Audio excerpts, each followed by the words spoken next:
Hello, my friends, and welcome into this week's episode of Forte Catholic. I'm so glad that you are here. Father Anthony and I just recorded this show yesterday as it's releasing, very close to our release day.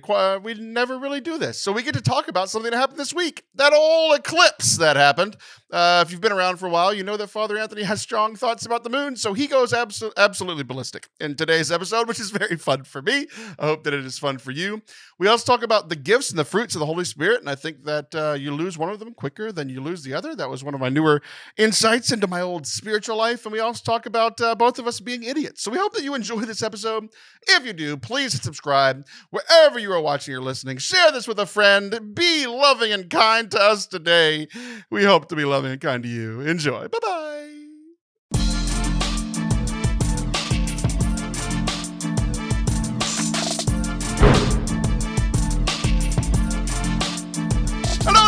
Welcome into Forte Catholic. I am Taylor Schroll, and that is Father Anthony Scaramucci Sciarappa. Hey, buddy. Hi, friend. I had once again forgotten that Anthony Scaramucci is a real person. Yeah, and like not a good person, I think. Yeah. We have definitely talked about this before, but I don't know, for whatever reason we were setting this up, and I Googled, and I was like, why? Where did this come from? Why do I do this? Why do I do this? I had to Google. Why am I the way that I am? But you are not Scaramucci. You are Sciarappa, no. But we have some fun around here. So yes. Can I get a gripe off my chest right when we start here? Absolutely. It's a gripe for people who absolutely aren't here, so it doesn't matter. Okay. They won't hear it.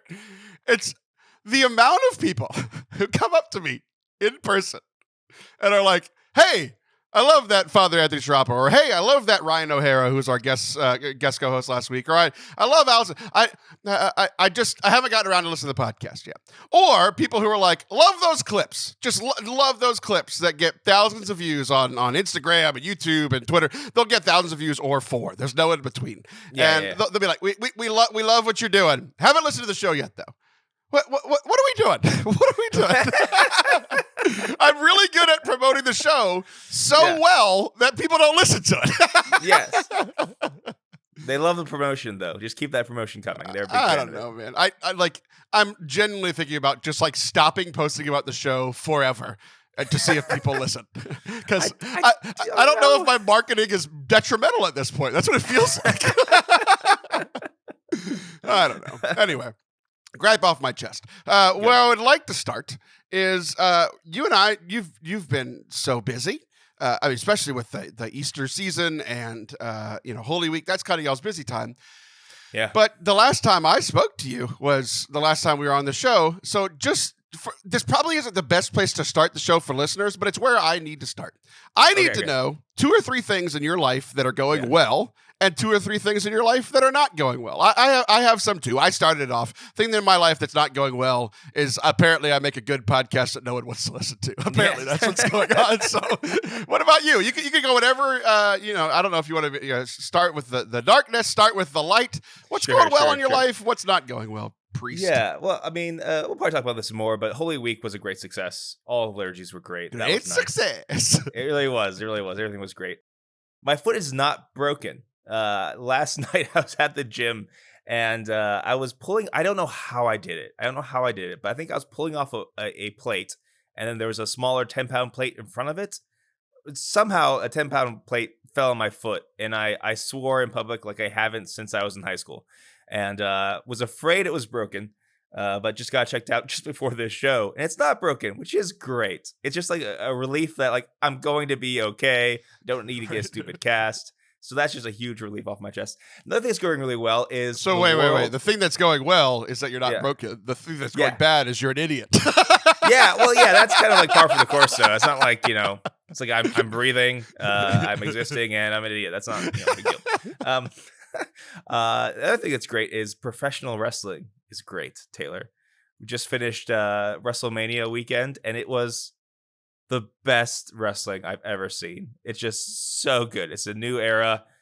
I laughed, I cried, I said, "Oh my goodness," so many times. It was so much fun watching it. I watched the first night with my brother, Nick, and then the second night I watched at the rectory because I couldn't make it over there. And amazing. It's just amazing show. So all that's been going really well. What's not been going well is that Hold on. I want to talk about wrestling for a second. Oh, So yeah, please, yeah. we had. I'm confused. And we talked the Okay. last time we talked wrestling. I told you you made a fan out of me. I feel like Mulan. Somehow you made a fan out of me. You know. Yeah.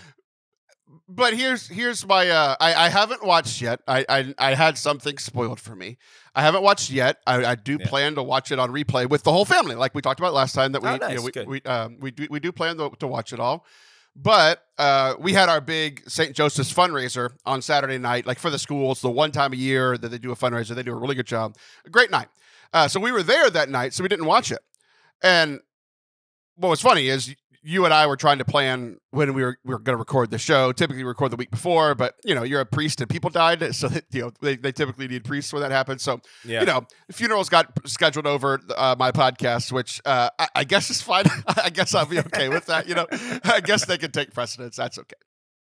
But so in a weird way, we typically record in like a Thursday afternoon or a Wednesday morning or whatever. But we were like, hey, we got to make this work. Can we do Saturday? And you were like, I can do Saturday evening. I'm like, no, you can't. Like, I can't. You can't. You'll be watching WrestleMania, But I thought it was fine. And I thought I missed WrestleMania. We were going to plan to watch it the next day. And then we got busy with church stuff. But then there was another WrestleMania. I'm very confused. Yeah. Why were there two WrestleManias? It started like 3-4 years ago. I'm not sure exactly when, but they split it up into 2 nights because WrestleMania got to like an 8-hour long show, and it's just too much, So now they split it up into 2 nights. So night 1 was good, solid, liked it.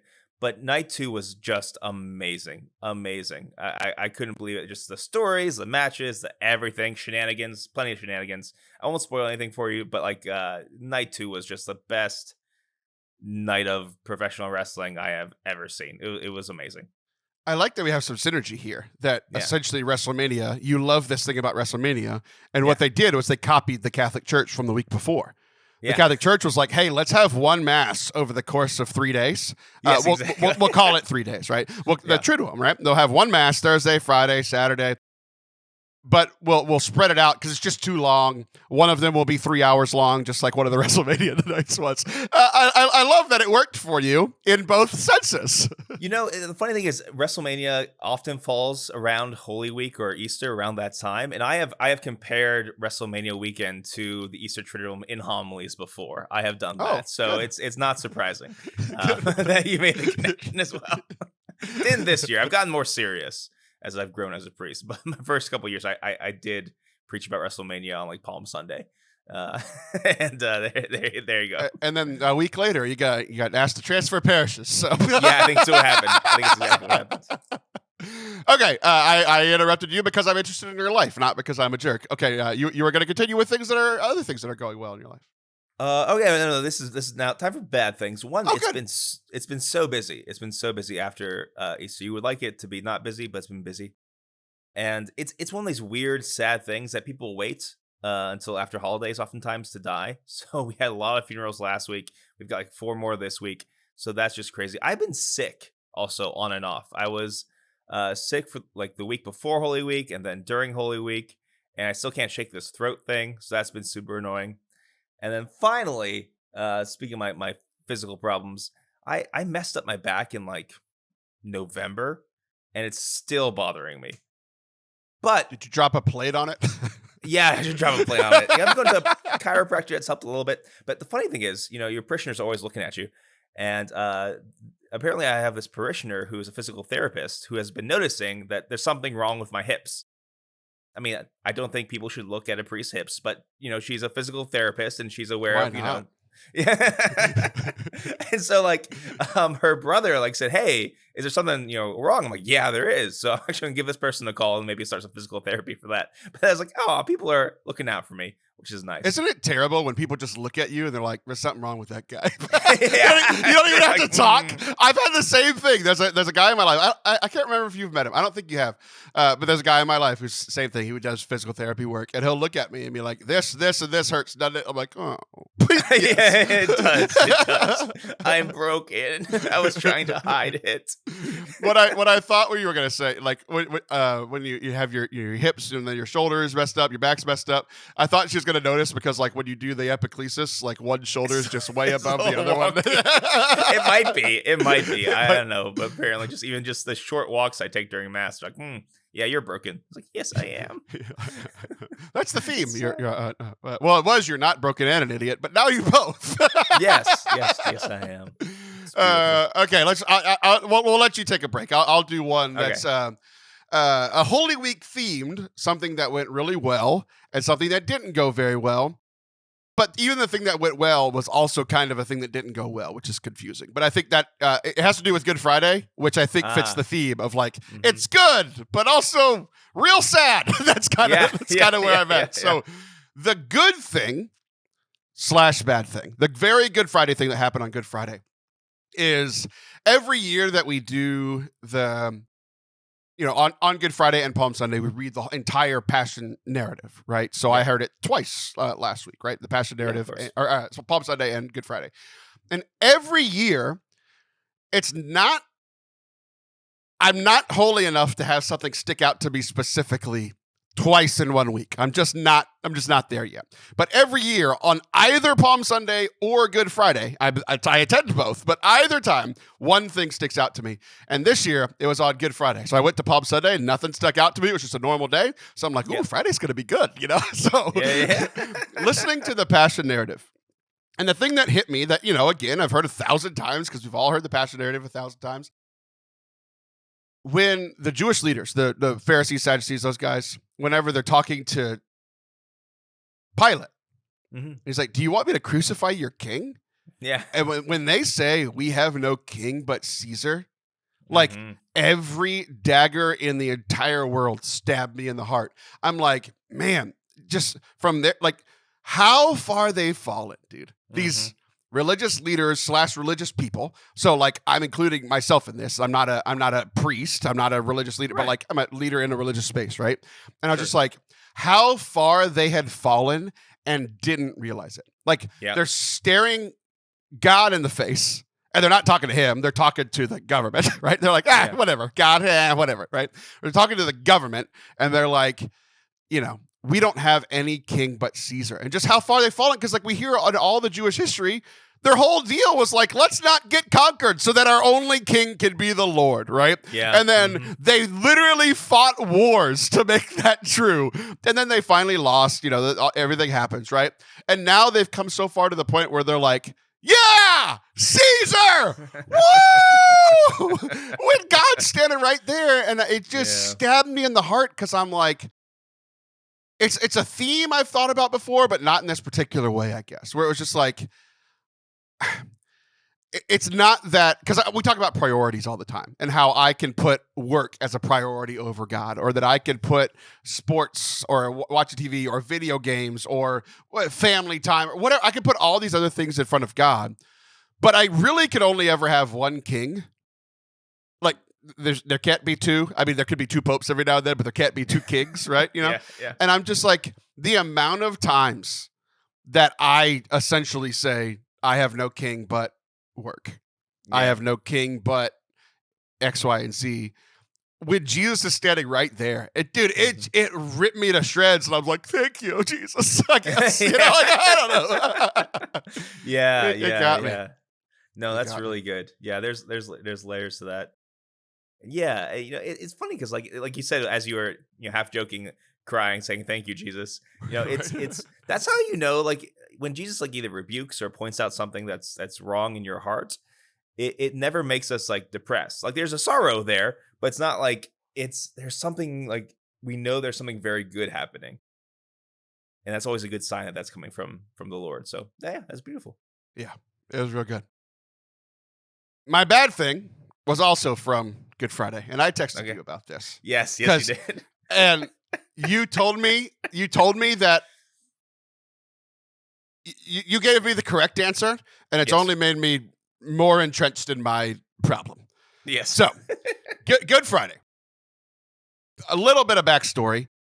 Typically, our Easter, not Holy Week, but our Easter and our Christmas masses are at our chapel, which I think I've talked to you about this. I don't know if I've shared about it at the church or on the podcast. So our church is a typical 1950s, 1960s Catholic church. It's pretty. It has saint statues. It's, looks like the Ark from the inside. Like, it's a pretty church. Like, traditional people would probably like it, other than the fact that we face towards the people, not towards the wall. But, like, we could be, right?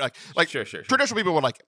Our chapel, traditional people would hate. I've talked about it sparingly here on the show before, where the Catholic church, my church, that also runs a school, bought a school building from the Baptists who were leaving to upgrade their church and school. Mm-hmm. So we bought their school, and that also came with a Protestant megachurch. So It seats 2,500 people. It looks, it has 2 floors like a Protestant megachurch. It has screens and, good projectors and good sound and good lighting like a Protestant church does, not like a Catholic church does, right? Yeah. Well, in our main church, a beam of wood from Noah's Ark on the top of the ceiling on Tuesday or Wednesday of Holy Week.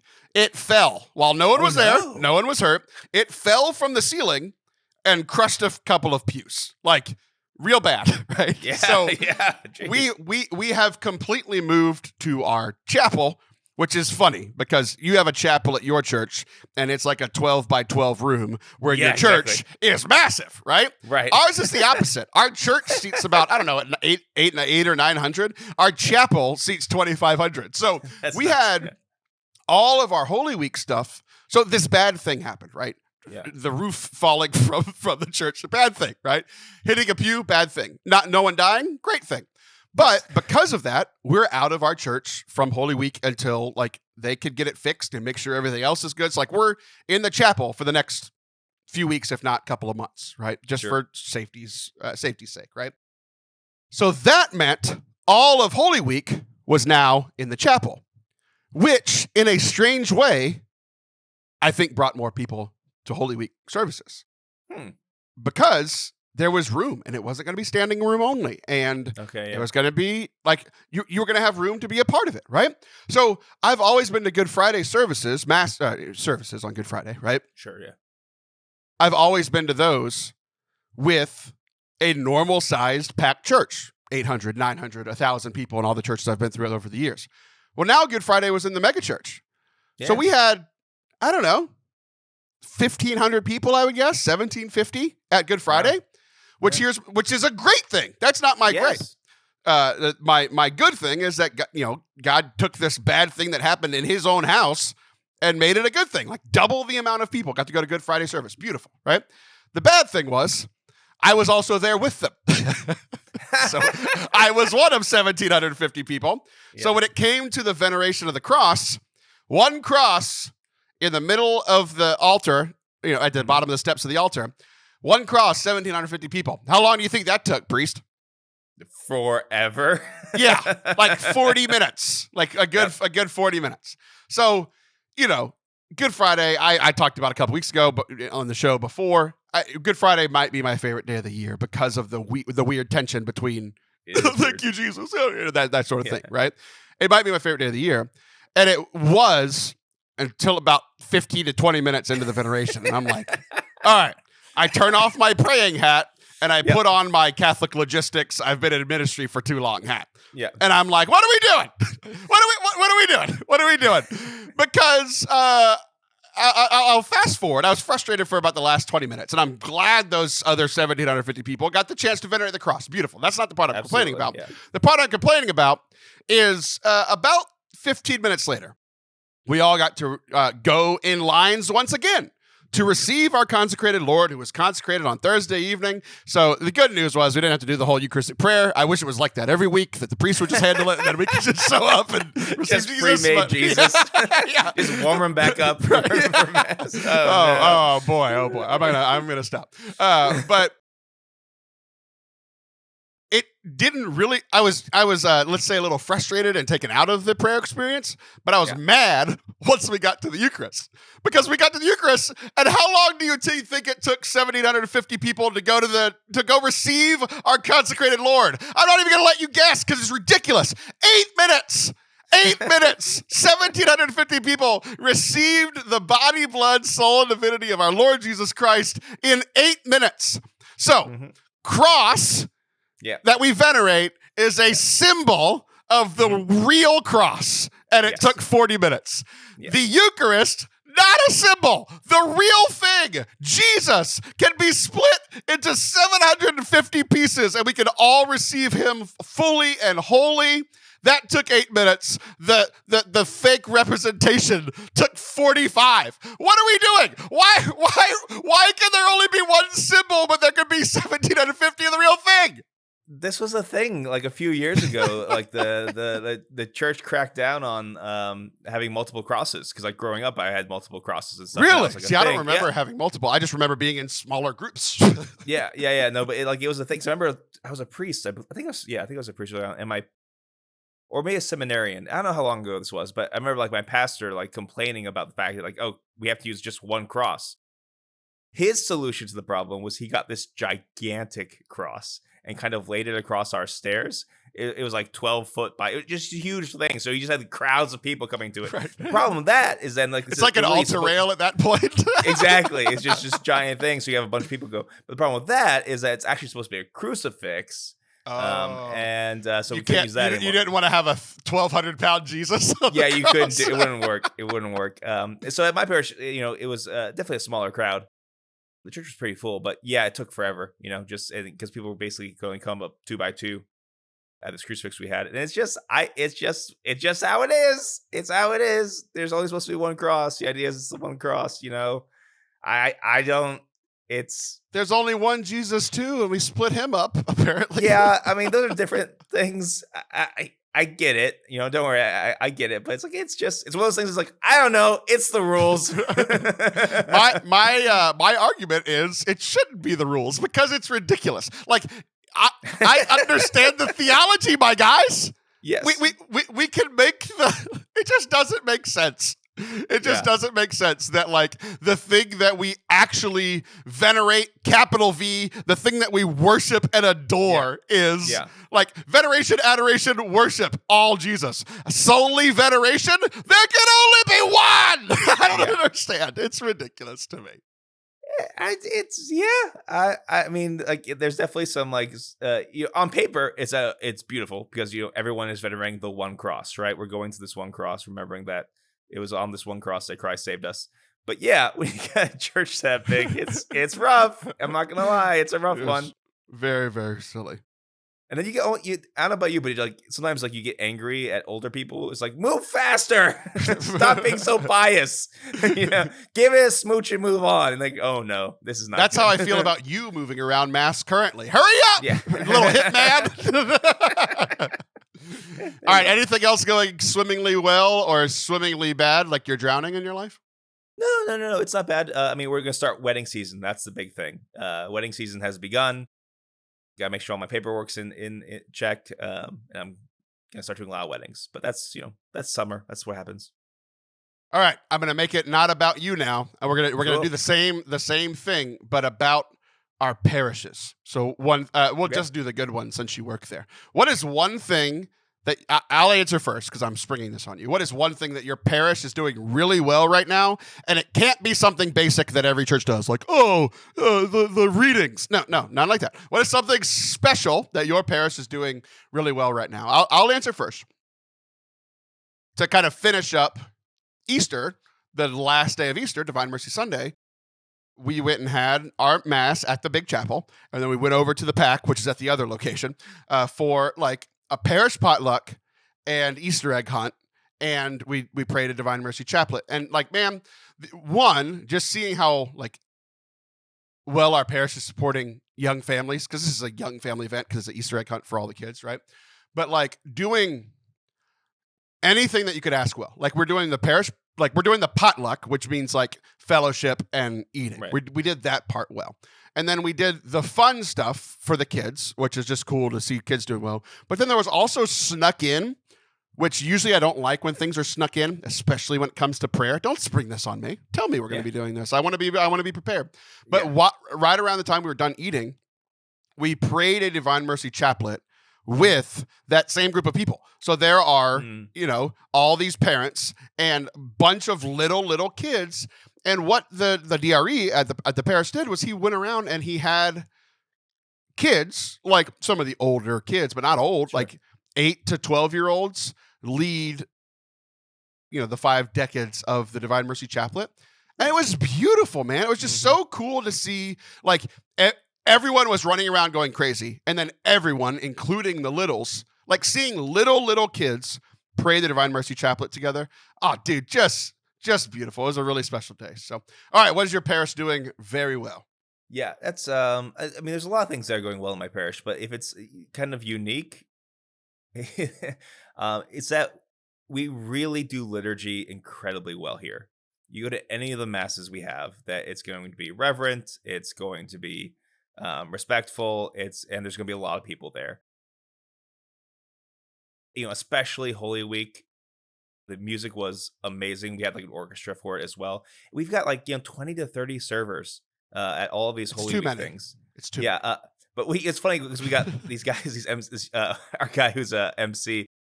He's in college and he has one of those like Secret Service like little earpieces so that he can talk to his other masters of ceremony and keep everyone in check. It's flawless. It's flawless, And even on a Sunday, regular Sunday mass, you have a bunch of altar servers that are excited to be there. So masses, you have to like worry about, is mass going to be goofy today, or is mass? You just don't have to worry about that, Yeah, because you stopped preaching about WrestleMania. Yeah, exactly. I've become less goofy. That and confessions all the time. I need to mention that we hear confessions all the time, and there's always lines. There's like 4 or 5 different times during the week that we hear confessions, and there's always people, which is beautiful. So that is beautiful. That is my favorite thing to hear about a parish. The second one, the previous one, you're gonna have to defend this for me. Okay. I see priests, especially priests your age, like the priest on Twitter that has backwards feet that grosses me out. He was bragging about this on his Easter masses too. There's like 40, 50 altar servers. It's too many. You need 3 or 4. What? Why? It's too many. Stop it. It's ridiculous. Yeah. Okay. So it's definitely, it's a little bit more is more. So you need for Holy Thursday, you're gonna need 5 to 10.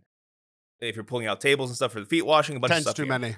But the thing is, I'll give you 5. First of all, it means they can hold more candles, and candles are cool, and there's lots of candles. But really, what it means to me is that these young people, guys and girls, they want to do this. They get their friends to join them to do this. They get excited about church things, and they want to do a good job, and they care about it. And I think from the boys, we're definitely getting vocations from it. Absolutely. These kids ask me questions about the breviary out of nowhere. I'm like, how do you know the breviary exists? What's wrong with you? Right. And it's actually or they ask me these deep theological questions while I'm in the sacristy, because they're listening. And you're like, attention. Shut up. I'm getting ready for mass. Exactly. They won't leave me the frick alone. So, I mean, that's really why I like it. And, it makes big processions. It's nice. It's nice to see. It's we're doing something. It's good. It's good. You did a great job arguing for it, where I guess now I'm the jerk and I look really stupid. Yeah. But so I guess I'll concede and I'll say that it's fine. But the procession looks as ridiculous as I do right now. The 30 kids sitting on the altar looks exactly as ridiculous as I do right now. I guess it's worth it for priestly vocations and for them to have a good relationship with their priest. I guess it just looks real dumb. I don't think so. I think it looks great. It looks like it's something very important is happening. We get to throw that's a big also what you say for Jesus. Every time you look in the mirror at that stupid hair. I think it looks great. We can agree to disagree, I guess. Yeah, but that's fair. Big parade for Jesus. Now, you literally 10 minutes ago said you can expect when you come to our parish that it's not ridiculous. You're like, parade! Everything in my brain is ridiculous. Objectively speaking, it might not be, but it's interpreted in the weirdest way in my head. So it's yay, Jesus parade, let's go. Oh, very good. Very good. All right, we're going to take a break. Don't go anywhere. We'll be right back. If you're still listening and not just listening to the clips of this, because this part won't be clipped out, because you're a jerk. Don't go anywhere. We'll be right back. I got a DM this week over on the old Instagram, and somebody asked, hey, do you still have merch? I'm like, yes, I do. We bought it years ago. Haven't talked about it in many years, but I still have an entire suitcase full of these hats that I'm currently wearing. If you're watching on YouTube, you can see it. Forte Catholic hats, Forte Catholic t-shirts, all kind of stuff. You can check out everything at fortecatholic.com/store. You can get some merch for your friends. We know Christmas isn't coming up, so just be kind to somebody. Treat yourself, as our friend Aziz Ansari likes to say, or you can treat somebody else as Jesus likes to say. So those two people are similar. ForteCatholic.com/store. Get a shirt or a hat today, and it helps feed my children. Thanks. Welcome back to Forte Catholic. I am Taylor Stroll, and that is Father Tony. Father Tony. So you'll take the Scaramucci comparison, but not Tony. It's hilarious. Absolutely. I've never been a Tony. It's just not who I am. Scaramucci, maybe. I knew a really cool Hispanic guy whose name was Anthony, but we called him Ant, and it totally fit. So it doesn't fit for you. No. Ant. Yeah. Hey, Tony! I could see doing that. If we did our Italy trip last summer, I could have seen me doing that while we were there. That's probably why we didn't go. You didn't want to deal with that. So the day that we are recording this is a very special day for you and I. Very special day. How? There is an eclipse happening, and we all know how much you love the moon. You've been famous here on this podcast and the other podcasts you've been on, and when you used to be a Catholic priest on the internet, famous for just loving the moon. You know, so many connections with our faith, with Mary, and how it represents the Eucharist, and how it represents our relationship with God. You're a big proponent of the moon. It's a big day for you. I just to remind or inform listeners who may not know, I hate the moon. The moon needs to be destroyed, and the moon is being really uppity today. Really feeling like a big deal just because it's passing over the sun and getting all this attention. And like, how dare the moon block out the brightness of the rising sun? Like, feel like, oh, this is like the scientific miracle of how the dimensions work perfectly. You know what? Screw you, moon. Know your place. It's daytime. I shouldn't see you. Get out of here. And then you're going to block out the day? Like, know your place, moon. It's ridiculous. I feel like that was a perfect encapsulation of how you talk to those altar servers when they ask you a question before Mass. Exactly. Know your place. Get out of here. Know your place. You're blocking out the sun, which is me. So it's a big deal. My wife and my kids, along with most of the rest of our school community, just didn't go to school today because they're driving 30 to 45 minutes north of here is the 100% blockage. We're in the perfect area for where the moon completely blocks out the sun. And I think what's very funny about it to me is that our entire lives are don't stare at the sun. And then now for an hour, we're encouraging our children. Hey, look over there. Just a very silly thing. I was talking to my business manager this morning, and she's a crazy person. I love her. And she's like, hey, are you going to go stare at the sun? I'm like, no. But she's like, if we stare at the sun and go blind, we might not have to go into work tomorrow. That's a good excuse. I'm like, no, you can't. Sorry, I can't go into work. I've been blinded by staring into the sun. That would be about as dumb as dropping a 10-foot plate on your foot. That's very silly. Yeah, similar things. So I have argued with you for this, with you about this for years now. But my favorite thing about the moon is that the whole how it interacts with the sun. So if Father Anthony is the moon, which isn't a huge stretch because you hate the moon and you might feel similar about yourself. So you are currently the moon. And your job as a Catholic priest, but also just as a Catholic person, because this can apply to anybody listening as well. Your job is to reflect the sun. S-O-N. I've been in youth ministry before. Yes. I saw a bunch of youth ministry references to WrestleMania, which was fun too. But you know who else finished the story? Exactly. I love it. Memes. I love wrestling memes. So our job is to reflect Jesus, right? We are not God, which sometimes we can think that we are, making decisions for ourselves that go against what God says, essentially saying that I know better for me than God does. My favorite definition of sin these days is me choosing myself over God's plan for me. That's what sin is, right? It's like, Sure. I know better. I know that this will make me happy. I know that this will bring me fulfillment. I know that this will make me have more friends, and then clearly does the exact opposite of those things, right? Mm-hmm. We're to reflect the sun, and I think that like the moon is in phases. I think that's probably how my spiritual life is. I don't know about yours, but sometimes I'm full moon and brightly shining the sun out for all to see. And other times I look like a croissant, and other times I'm invisible. So I think that's a good little metaphor for the spiritual life. It is. You don't? It is. It's not bad. It's not bad. But I just want to focus on the second half of that. Yeah, because we've all heard that, the moon reflects the sunlight and the darkness, and that's beautiful, whatever. But you know why Mary steps on the moon? You know why she's always standing on it?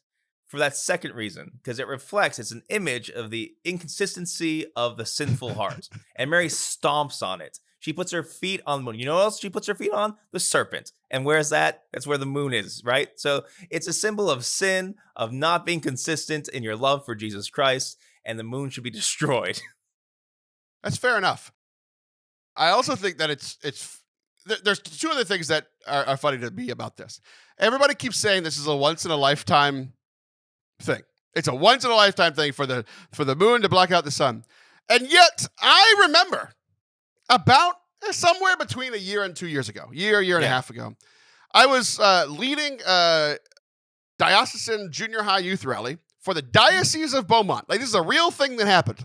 And I gave the talk, we did some prayer, and then it was some free time. And you want to know what we did during that free time? We walked outside with those stupid glasses on that looks like we're watching a James Cameron 3D movie. We go outside, we stare at the sun because the moon was blocking it. It was a year and a half ago, and we're just pretending like it didn't happen? I don't understand. This is, once again, the moon getting uppity, right? This happens all the time. Apparently, this is a super special time, and it's only going to happen in America, once and forever. But you know what else I don't like about the moon? What's the moon hiding, Taylor? Why do we only see one side of it? Why is it afraid to spin around and show us what's behind its back? It's hiding its backside, which apparently you don't, because doctors are looking at you during mass. You know what it's hiding behind its back? A gun. It's a gun it's going to use to blow up the earth, and we need to get to it first before it gets to us. I guarantee you. Don't believe NASA. The dark side of the moon, giant gun that the moon's getting ready to shoot us. We did get to it before it got to us. Have you heard of the space program?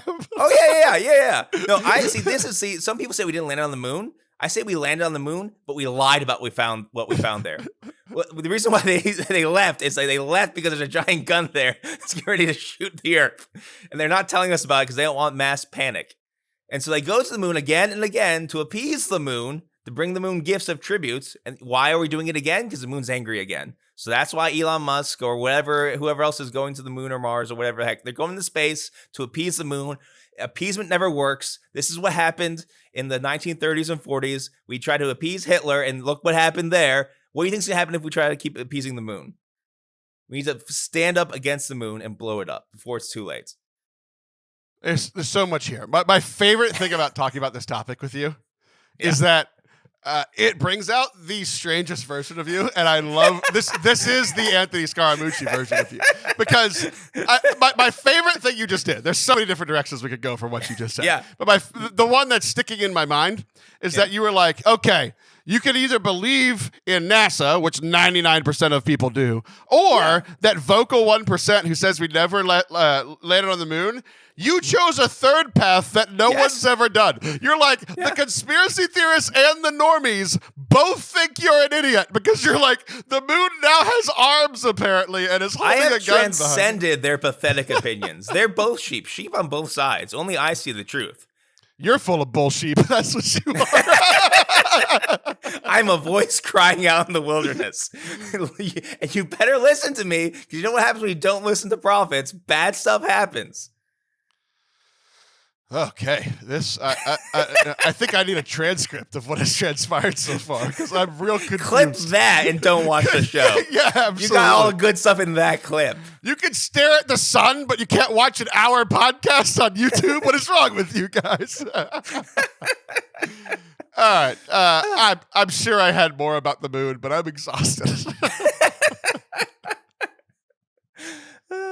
You should take off your hat. If people like staring at the sun so much, you should take off your hat and stare at the reflection of the sun on your bald head. Get your glasses out. 10-second warning. Get your glasses out. Be ready to look at your YouTube screen. So, all right. Well, you called the moon uppity.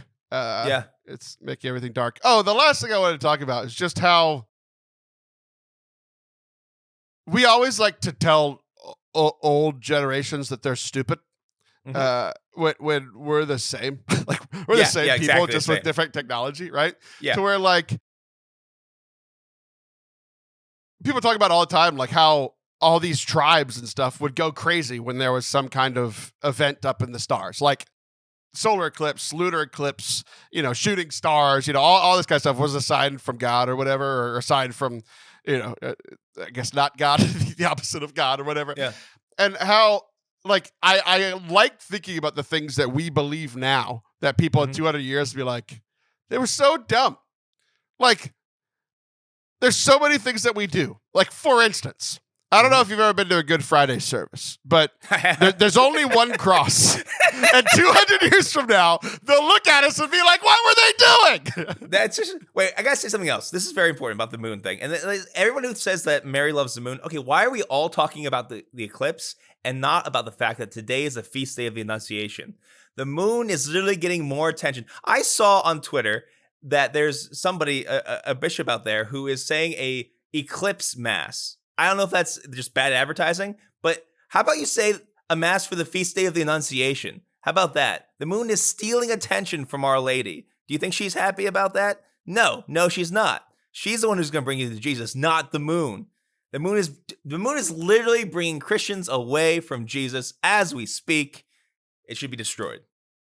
All right, we're going to take that under advisement, and we're going to go back to how I had set up my perfect transition about 2 minutes ago to our next Another thing about the moon.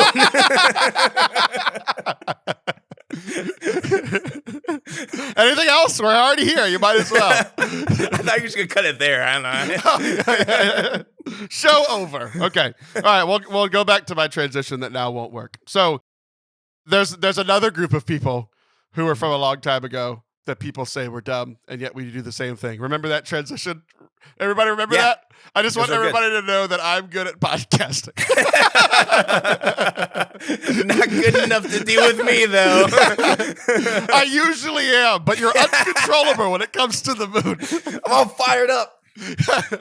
All right. Adam and Eve's first reaction to sin was to hide. I heard this at a talk last week.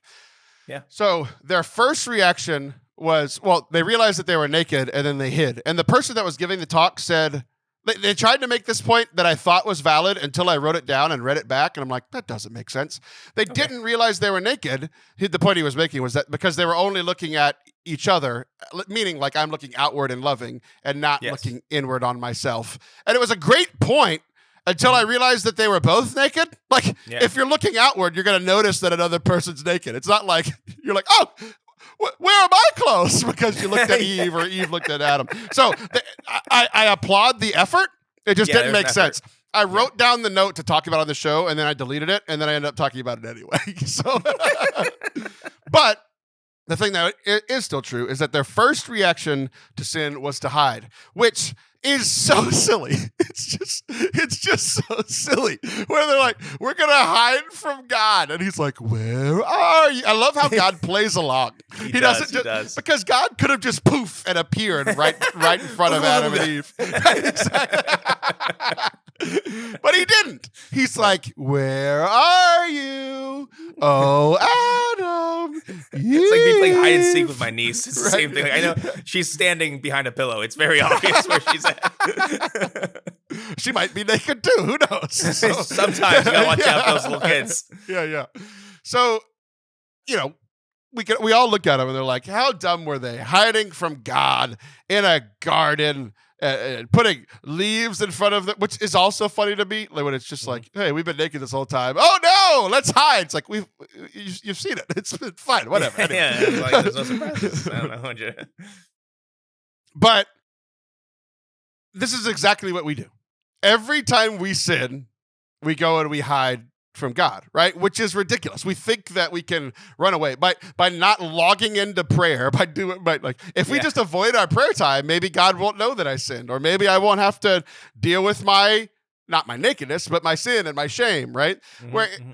It's fascinating how not only their sin and their inclination to sin is what we inherited from them, but we're the exact same. We inherited the reaction to it. We're like, our first reaction isn't to go to confession. And like, I think I've actually gotten pretty good now.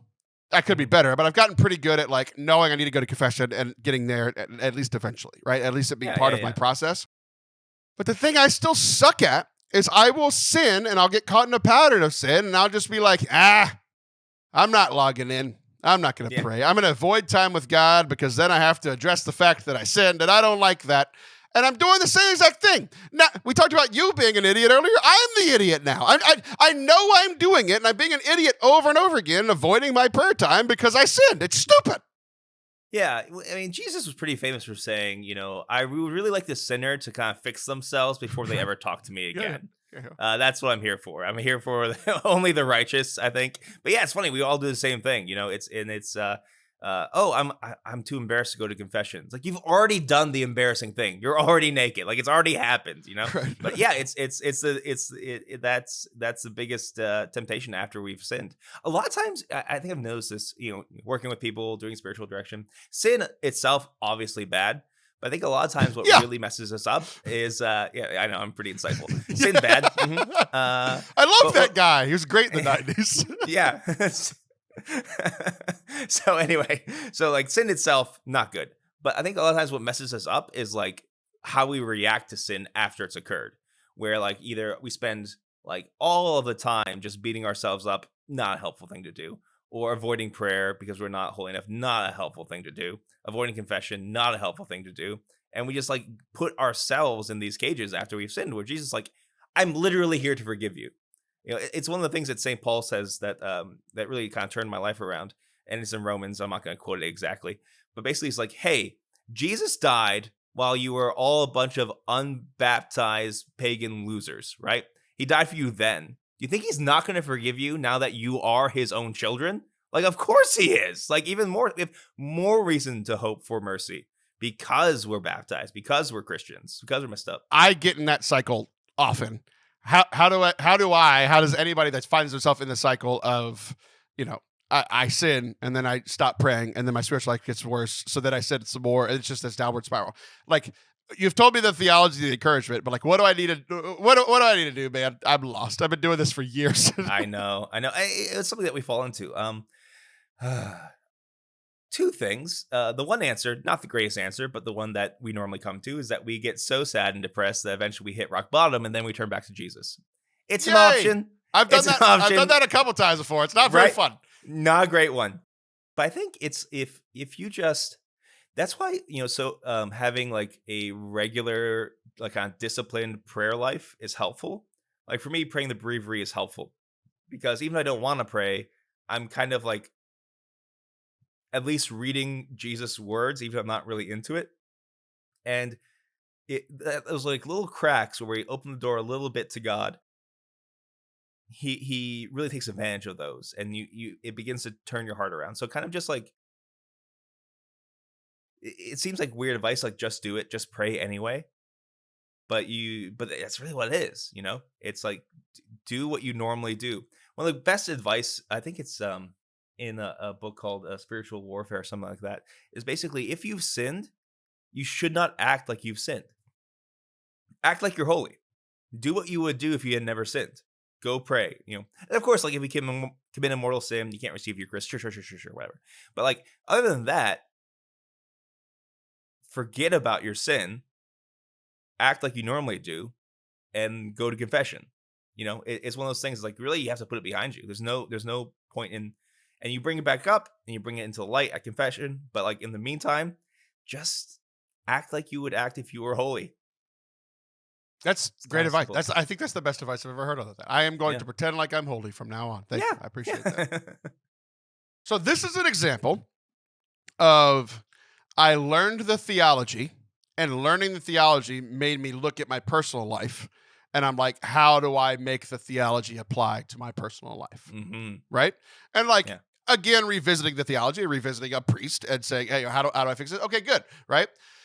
That's how things are typically supposed to go. We learn the theology, we learn what God wants, we look there, then look at our life, we correct what's wrong in our life, and move forward, right? That's how things are supposed to go. Every now and then in my life, every now and then I do the opposite, where I have so much of a truth in my lived experience that seems to contradict the theology. Mm. And then I have to, in a weird way, make the theology match my lived experience, which sounds wrong, right? It sounds wrong. But I'm gonna give you an example of this where what's probably actually happening is maybe a misunderstanding of the theology. But it seems like a pivot, but it's pretty similar. It's about my own sinfulness and anybody listening's own sinfulness, my own sinfulness and my ability to do ministry. And here's my, I guess, issue with the most common theology about this is a book called The Soul of the Apostolate. Have you read this book? I've perused it. It's a big one though. Anyone who does like any kind of ministry eventually comes across it, and sometimes they make it their entire personality for a while. That being said, it's a good book. It's really good. It's really good for anyone who is doing Jesus things. I think it's a great chapter. And I think it's that chapter over and over and over and over and over again. So if you've perused it, you've read it. Yeah. And it's not necessarily the book that I have an issue with. It's kind of what you were saying, that like people in ministry make it to be everything. Where essentially the book says, if you're not holy, your ministry is going to suck and fall and falter, right? Mm-hmm. Yeah. Meaning, if you don't pray like you should, people will only watch your clips and never your podcast. Yeah. Right. So that's exactly what it says. Stuff like that. But I had this strange realization the other day, because that has almost never, it's been true. It's been true sometimes where if I see my holiness slip, I see my ministry slip. That has been true an amount of times. What has been true an exorbitant amount more times than that is God working through me despite my sinfulness. Mm-hmm. That is the lesson that I have seen 90% of the time, where 10% of the time God hurts my ministry because, not God hurts, I hurt my ministry, and therefore God doesn't bless it because I'm an idiot, right? That happens 10% of the time. But that's what Soul of the Apostolate says happens 100% of the time. And I'm like, this isn't my lived experience at all. I have had so many like these call to repentance moments where I am a sinful mess and I go and give a talk and it converts hearts and they are converted to the Lord and they grow closer to the Lord. And it's a conversion moment of me where I, again, kind of like earlier, like, I'm sorry, Jesus. Like I recognize my own sinfulness and I'm grateful that he worked through me anyway, right? That has been my experience for years. So the Soul of the Apostolate and the Soul of Apostolate cult has always bothered me. I have a secondary thought on this that gave me this new insight, but I want to get your initial thoughts on this. Yeah. I think you're onto something here. I think because I've experienced ebbs and flows in my spiritual life, and I am constantly doing ministry as a priest. And one thing I have noticed is if I am, growing closer to the Lord, doing what I'm supposed to do, open to Him, I definitely see more fruit. But I've also had those moments where like two things I think happen. One, we do have like, gifts and talents. And for example, preaching is subjective, but I'm a good preacher, and even if my preaching isn't, super infused with the Holy Spirit because I'm too busy sinning, I can still preach a really good homily that helps people. That's a thing that happens. Also, one thing you have to remember is that God does what he wants. Right. And sometimes he's not going to let you get in the way of what he wants to do for other people. He's just not going to. That being said, I think there is a limit to that if you keep falling into sin and you're not repenting and you're in a dark place, it breaks you. We can't live living that double life for very long, and eventually our ministry will fail. I think long term is true for sure. Right. Short term, a lot of times you can, like it's not necessarily like I didn't pray my breviary today, therefore I'm going to fail at mass. It's not going to happen that way. Right. I think you're the longevity point, because I think of examples, people who have been leaders in ministry for forever that get caught in scandal, and it destroys not only their life, but the life of a lot of people that they worked with. Right. Yeah. But here was the new realization that helped me finally kind of understand the nuance here. I knew there were nuances that I wasn't completely getting, because the theology, especially from this, primarily coming from this book and running in ministry circles, everybody talking about, if you don't pray today, your ministry's going to go under. It's like, no, it's not. I have other gifts, I don't know, man. Right. But here's where this realization came from. I've talked about before, usually about once a semester, because once a semester I'm leading this foundations course for our parish. And at the end of it, in order to send people out into ministry, we do the spiritual gifts assessment, where they take the assessments, where are your gifts and how can you serve them? So we talk about the gifts of the Spirit and the fruits of the Spirit. And I think for the first time, it was in a conversation I was having with somebody about the spiritual gifts inventory, this test that you take to see where, how best you can fit and serve the Lord and serve the church, right? Mm-hmm. And there was a nuance that this guy brought up between the gifts and the fruits, and something just clicked in my head. So just as a review here, the fruits of the Spirit are love, joy, peace, patience, kindness, goodness, faithfulness, gentleness, and self-control, and also chastity, which is one that the Catechism adds that's not in the Bible, but whatever, right? We know the fruits. Yeah. And then there's also the gifts: wisdom, understanding, counsel, fortitude, knowledge, piety, fear of the Lord, right? So for the first time, this distinction was really made, in a sense that it clicked for me that if my personal holiness isn't going well, if I'm not praying, if I'm avoiding prayer, like we talked about earlier, if because of my sinfulness, my fruit can leave almost immediately. That day, the next day, 2 days, 3 days, where if I'm sinful and therefore avoiding praying, I'm less loving, I'm less joyful, I'm less peaceful. I'm all of those words, all of the fruits, I can be less of almost immediately. Mm-hmm. The gifts take longer to chisel away at. Yeah. I can be less loving and still give a great talk. I can be less loving and still edit a great podcast that's listened to by hundreds of thousands of people. Not this one, other people's, because they don't post videos on social media, I guess, but I can still do the gifts for a time. And I don't know what that time is, right? Where it could still be fruit, the gifts could still be fruitful, but the fruits of the Spirit can leave my life almost immediately if I'm not doing the spiritual thing. And I just loved that connection, because I'm oh, yeah, I get unloving. I get snippy if I'm not doing my piety stuff, right? Yeah. But I could still do ministry well. I don't know. So it just gave me some, there's some, it's, what brackish water is, where the fresh water is meeting the salt water and it makes this mix. It's there's a mix here, and people have tried to make it. The holy life is either salt water or fresh water. I'm I don't know, man. I think it's kind of brackish. Yeah.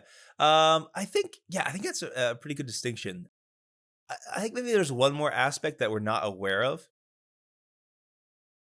So what I just want to iterate, that God will often use you despite you. Not to spite you, will use you despite you, He does both. So that's a real thing that happens, Maybe I failed in prayer, but God doesn't want to punish all the people who are going to listen to my homily, Right. Yeah, he's not a jerk. Just because you are, it doesn't make him one. Yeah. Right. Now, a lot of times, I'll preach a homily that people think is amazing, but I feel like a garbage person. I thought the homily was garbage, right? It definitely affects you, that having to do ministry, but know that in your heart you're not with the Lord. That's devastating to a minister. And after a certain amount of time, who knows what that is, and then your ministry will collapse, But also one thing,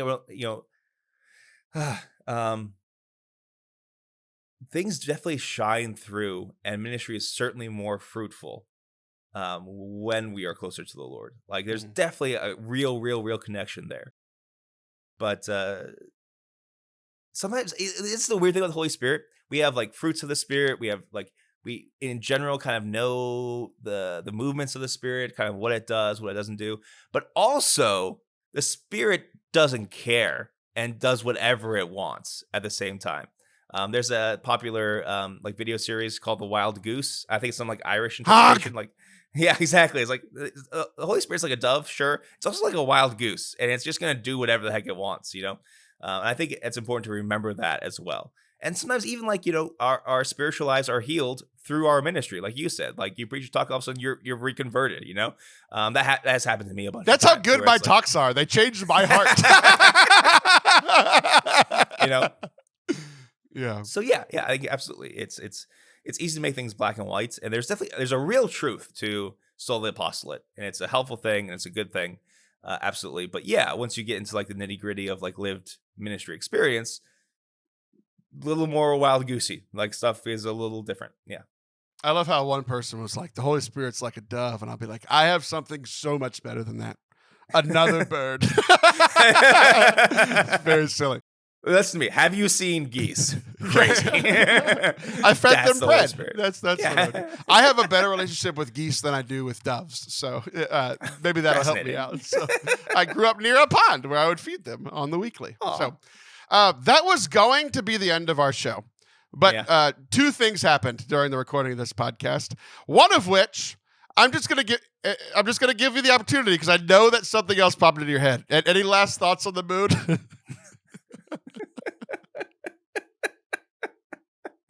You know, the pagan people were wrong about interpreting the signs of the eclipse, right? So, it's not, but they were right in knowing that something terrible was happening. The eclipse is a terrible thing that happened, and the fact that you're all flocking to it really disturbs me. So there you go. That's my last moon thing for the day. Well, good. I didn't know what you were going to say about the moon, but I'm going to use it as a perfect segue into our next topic because you ruined my segue earlier. Yeah. I think you're being punished because of your rant against the moon. But because before your rant against the moon, you told me and our entire listener base that you dropped a 10-foot weight on your foot, and because you're a man, it didn't break your body. And then you did a rant about the moon. Yeah. And then right after that rant, immediately when it was over, you got a phone call. What did they say? So the doctor at the MedExpress said like, hey, I don't see anything wrong here, but we're going to show the radiologist. And then she gives me a call in the middle of our recording. And because my Bluetooth headset is connected to my phone, anyway, I picked up and she goes, actually, there's a small fracture on your middle toe. And there's also a small one on your big toe. So you broke your foot. And I was like, This shouldn't be funny. It really shouldn't be funny, but the timing of it makes it hilarious. Like the whole theme of the first segment was because your foot wasn't broken, I felt safe and not completely a jerk in calling you not broken, but therefore an idiot. And now you have proven that you are both by the end of the show. I don't know what to do with this. It shouldn't be funny to me, but it's just great. The end of the day is basically I talked to, she's like, if you want, you can come and get like a little foot boot thingy. I was like, how important is that? And she's like, not at all, actually. Basically, you're going to treat it the same way you would have if it wasn't broken. It hurts. Be careful with it. And maybe pick up the x-rays to show your PCP. So it hasn't sunk in yet that I broke my foot by just doing something really stupid. But it's gonna, and I'm going to be sad. So. This brings me back to one of my favorite memories of you and I together, and I don't understand. I don't know if it says something about me or something about you or something about our relationship. Maybe one or two or all three of those. Yeah. But one of our most memorable moments together is I called you out of the blue, and you had just driven into a ditch. And now you break a bone for the first time in your life? Second time in your life? Literally the first time I've ever broken a bone. Literally the first time in your life you break a bone. And it interfered with the recording of this podcast twice. And I'll remember this day forever, fondly. You won't, but I will. That's our friendship. We have memories together that you hate and I remember fondly. Lord have mercy. You see, the thing is, I don't hate those. I hate those memories, but Taylor, you've brought a little bit of joy into the darkness. Unlike the moon, which brings sadness into daylight. So what you're saying is your theme of being a broken idiot rings true, and my theme of my spiritual life falling apart but still being able to minister to you also worked? That's what you're saying? I guess. I don't know what I'm saying anymore. We did it. That's our show. I'm Taylor Scholl. I'll be back next week. He's Father Anthony. Tony Scaramucci. Sciarappa. He'll be back in a month. See ya.